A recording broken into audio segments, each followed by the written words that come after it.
اس تقریر کے اس جملے کو بڑا معنی خیز قرار دیا جا رہا ہے، جس میں عمران خان یہ کہہ رہے ہیں کہ 100 شیروں کی فوج کا سربراہ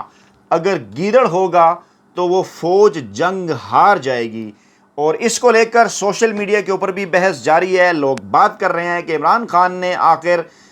شیروں کی فوج کا سربراہ گیدڑ کسے قرار دیا۔ بہرحال عمران خان کا یہ معنی خیز جملہ تمام جگہوں پر سنا گیا، دیکھا گیا، اور اس کے اوپر اس وقت بحث بھی جاری ہے، لیکن اہم ترین معاملہ یہ ہے کہ عمران خان واضح طور پر ایک بار پھر میدان میں آنے کا اعلان کر چکے ہیں، اور یہ اعلان انہوں نے لاہور میں وکلا کنونشن سے خطاب کے دوران کیا، جو کہ ایک انتہائی اہم ترین موقع تھا۔ اور اسد عمر جو کہ پاکستان تحریک انصاف کے سیکرٹری جنرل ہیں، ان کی جانب سے بھی ٹی وی پروگرام کے اوپر ایک اہم ترین بیان دیا گیا۔ اسد عمر نے یہ کہا کہ آج اسلام آباد ہائی کورٹ میں توہین عدالت کیس کی سماعت ہے، عمران خان پر فرد جرم عائد کرنے کا معاملہ ہے، اور اگر آج عمران خان کو اسلام آباد ہائی کورٹ میں بولنے کی اجازت دی جاتی ہے تو عین ممکن ہے کہ عمران خان جو ہے وہ اس معاملے پر عدالت سے معافی مانگ لیں۔ واضح رہے کہ عمران خان گزشتہ سماعت کے دوران انہوں نے 2 سے 3 مرتبہ عدالت کے سامنے کھڑا ہو کر ہاتھ کھڑا کر کے بات کرنے کی کوشش کی، لیکن انہیں اس بات کی اجازت نہیں ملی، اور عمران خان جب عدالت سے باہر نکلے، جب ان پر فرد جرم عائد کرنے کے حوالے سے فیصلہ سنایا گیا، تو عمران خان نے میڈیا سے غیر رسمی گفتگو میں اس وقت بھی یہی بات کی۔ عمران خان نے یہ کہا کہ وہ عدالت کے سامنے کچھ وضاحت کرنا چاہتے تھے، کچھ ایکسپلین کرنا چاہتے تھے، اور اگر جو ہے وہ انہیں اس بات کا موقع دے دیا جاتا تو وہ جو ہے وہ عدالت سے جو ہے وہ اس موقع کے اوپر معافی مانگ لیتے ان معاملات کے اوپر۔ اور عمران خان نے بڑا ہی واضح کیا تھا کہ ان معاملات کے اوپر جو ہے وہ جو پاکستانی عدلیہ ہے، پاکستان کے جو ججز ہیں، ان کی جو ہے وہ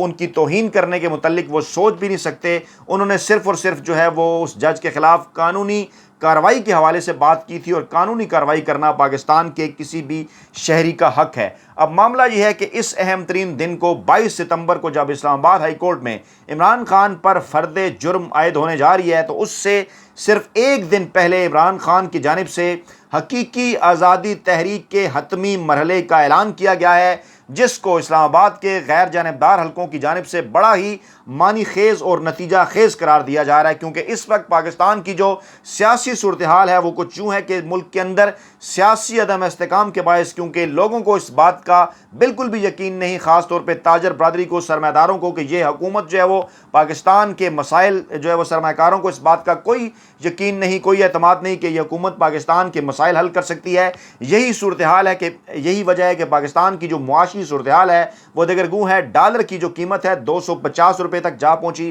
پیٹرول کی قیمت 240 روپے کے قریب ہے، آٹے کی قیمت 100 روپے کلو سے زائد ہو چکی ہے، اور یہ بھی کہا جا رہا ہے کہ آئندہ 1 سے 1.5 ماہ کے اندر جو آٹے کی قیمت ہے وہ بھی 200 روپے فی کلو تک جو ہے وہ جا سکتی ہے۔ اور اس حوالے سے اہم ترین جو معاشی ماہرین ہیں پاکستان کے، وہ یہ دعویٰ کرتے ہوئے دکھائی دے رہے ہیں اس اہم ترین موقع پر، جبکہ پاکستان کے اندر سیاسی عدم استحکام کے باعث معاشی عدم استحکام ہے، دوسری جانب ملک کے نئے آرمی چیف کی تعیناتی کے حوالے سے بھی ایک سلسلہ شروع ہے، اور اس بات کا امکان ظاہر کیا جا رہا ہے کہ آئندہ 1 ہفتے کے بعد جب پاک فوج کے 7 سینئر ترین جرنیل ریٹائرڈ ہونے جا رہے ہیں، ان کی ریٹائرمنٹ کے بعد سمری جو ہے وہ نئے آرمی چیف کی تعیناتی کی موو ہونے جا رہی ہے، اور اس حوالے سے کھلے عام پاکستان مسلم لیگ نواز کی جانب سے بار بار اس بات کا اعلان کیا جا چکا کہ نئے آرمی چیف کی تعیناتی کا جو حتمی فیصلہ ہے وہ نواز شریف کریں گے، اور اس حوالے سے آصف زرداری کے ساتھ بھی اور ملا فضل الرحمان کے ساتھ بھی مشاورت کی جا رہی ہے۔ اور اس موقع کے اوپر عمران خان کی جانب سے بھی اس بات کا اعلان کیا گیا کہ نئے آرمی چیف کی تعیناتی صرف اور صرف میرٹ کے اوپر ہونی چاہیے، اور میرٹ کے اوپر جب تعیناتی ہوگی تو ایسی صورت میں ہی پاکستان آگے بڑھے گا۔ اور پھر انہوں نے اس بات کا بھی واضح اعلان کیا کہ پاکستانی عدالتوں سے سزا یافتہ جو مفرور مجرم ہیں ان کو کسی طور پر اس بات کا حق حاصل نہیں کہ وہ پاکستان کے نئے آرمی چیف کی تعیناتی کے حوالے سے کوئی فیصلہ کریں، اور اس حوالے سے پاکستان تحریک انصاف اور عمران خان پہلے ہی اس بات کا اعلان کر چکے ہیں کہ اس معاملے کے اوپر وہ قانونی چارہ جوئی کرنے کا ارادہ رکھتے ہیں، اور اس بات کی امید ظاہر کی جا رہی ہے کہ جلد یا بدیر یہ معاملہ بھی پاکستان کی سپریم کورٹ کی جانب جاتا ہوا دکھائی دے رہا ہے۔ اپنا بہت خیال رکھیے گا، دعاؤں میں یاد رکھیے گا۔ نئی ویڈیو کے ساتھ جلد آپ کی خدمت میں حاضر ہوں گے۔ اللہ نگہبان۔